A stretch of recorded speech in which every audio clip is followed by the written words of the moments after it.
What's up everyone, and welcome to another taming video. Today, I'm going to teach you everything you need to know about taming the new MEGARAPTOR that came with Falgaro. I spent a few hours testing different methods on these guys, and I'm going to share with you what worked and what didn't work so that you don't waste your time on the things that I have already tried. So smash the like button and consider subscribing if you're new here. Now, let's talk about where you can find these guys. These guys spawn in the Chalk Hills area of Val, and they tend to spawn in the same areas as Danos, so there's a pretty good chance that if you find a Dano spawn, there may be a MEGARAPTOR lurking nearby. In order to tame it, you're going to need a few things: a torch, armor, and I recommend some health brews. Now, while the armor and the health brews are optional, the torch is very much necessary. Their preferred food is the yellow exceptional kibble, or you can feed it raw meat or preferably mutton. Kibble will give it the most taming effectiveness, followed by mutton, and then raw meat will be the lowest. Once you're in the Chalk Hills area, you're going to need to either look for a MEGARAPTOR itself or its Thorn, which is going to be a spiky thing sticking out of the ground.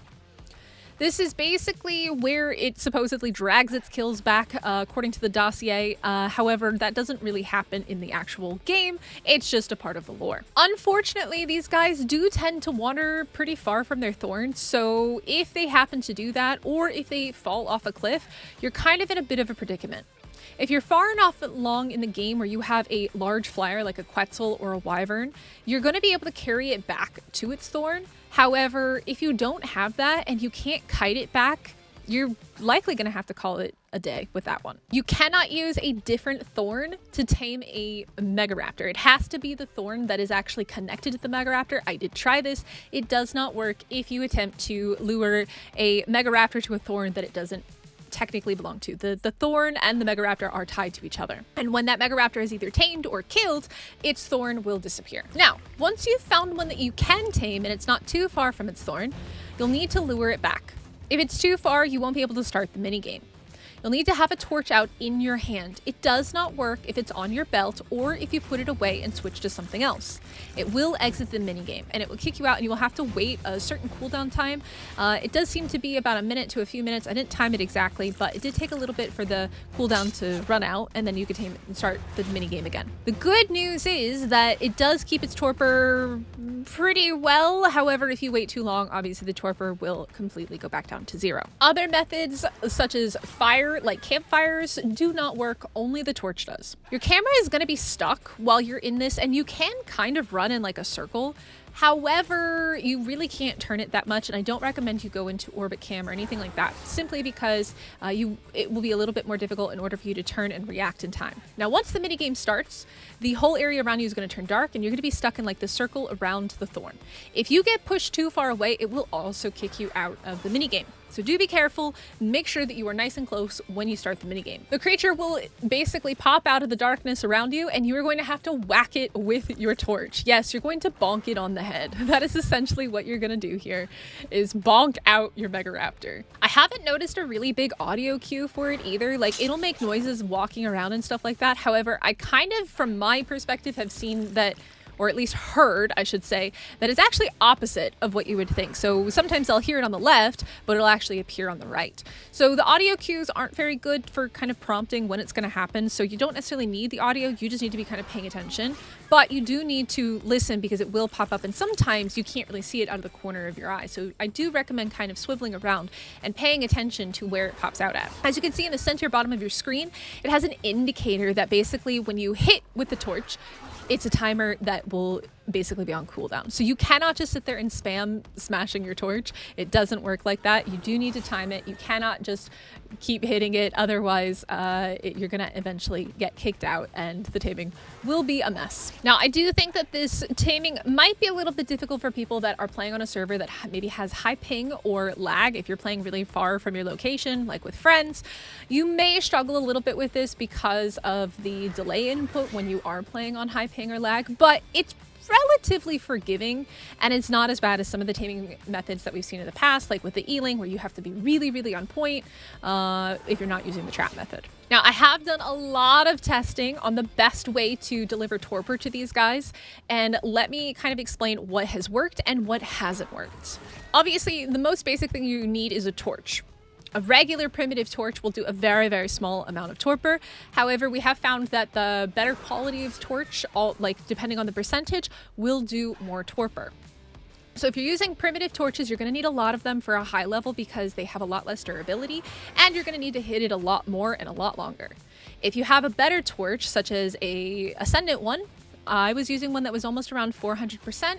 It does a lot more torpor, and of course the durability lasts a lot longer, so you're going to be able to use it potentially without needing a second one. Unfortunately, melee and anything that boosts melee does not affect how much torpor it gets. I basically restatted my character, went all up in melee, and I did not see a difference when I was testing it out. Now, if you would like to see me fully test this out, I did it live on a stream when Val came out, and I will go ahead and link that up above right now. You can click on it if you would like to go watch it. But it's really long and it kind of covers all of Val, so you can watch it if you'd want, but this guide basically has everything that you need to know. I also encourage you to not try to trap it, as it sometimes bugs on the structures and it will kick you out of the minigame if it can't actually get to you. I did try using gates around it, however, they jump, and for some reason, I don't know if this is a bug or if this is legitimately meant to be how they work, but I got a double jump where they double jumped into the air and then they double jumped twice more. It was quite interesting and slightly terrifying to see it flying through the air like that, but yeah, I would not recommend trying to keep it contained. It does seem to be a bit buggy and it can actually jump out over gates. Now that I've covered all the do's and don'ts, all you're going to do while you're taming this guy is literally just keep bonking it until its torpor meter fills up. Another important thing to know here is that taming rates on your server will not affect how quickly it knocks out, because it doesn't actually affect the torpor, it only affects how much it gets when it feeds. So as previously mentioned, you're going to want to feed it yellow kibble, which is exceptional kibble, raw mutton, or raw meat. So once you've tamed a Megaraptor, what can you actually do with these guys? They are solitary creatures. They prefer to be alone, and if you actually bring a second one around it, you cannot actually get the buffs that it does have. So I'm going to take you through the abilities that it has, but I'm also going to walk you through the different buffs that it gets from different things. So once you've tamed a Megaraptor, what can you actually do with it? Megaraptors are actually pretty cool. They have the ability to jump in the air and can even do a double jump. They can also strafe right and left, which is rather unique and is kind of similar to a tappy. Left click is a double claw swipe attack, and it basically uses both the left and the right hands. However, if you are using that attack and you click on R, you will also do a special attack that causes bleed, which is pretty similar to a Dano.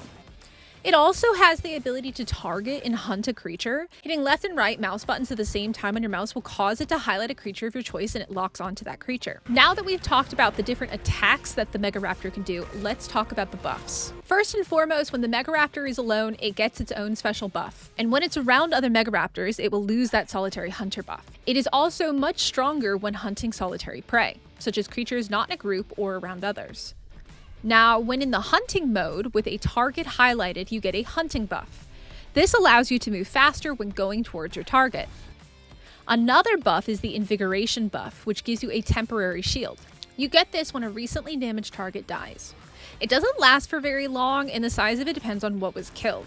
I tested this a little bit by running around and killing a bunch of things, and the smaller creatures gave a smaller number and the bigger creatures gave a larger number. What's kind of cool about the invigoration buff is that you can actually see it on the Megaraptor. This is that kind of bluish purple clear coat that you see sometimes on wild Megaraptors, and it basically means that the shield is active. The Megaraptor also has another ability that we haven't really talked about because I don't really know how it affects PvE.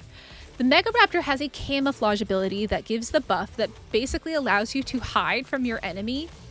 And in PvE, how does this really work? I'm not sure if it actually fully makes you invisible in PvP or how exactly it works in the PvP setting, but in the PvE setting, I don't find it to be very useful. But essentially, the farther away you are, the better it works. Alright, and that's everything you need to know about how to tame and use the Megaraptor in Ark Survival Ascended. If you found this video useful, please do hit that like button and don't forget to subscribe. I'll catch you all in the next one.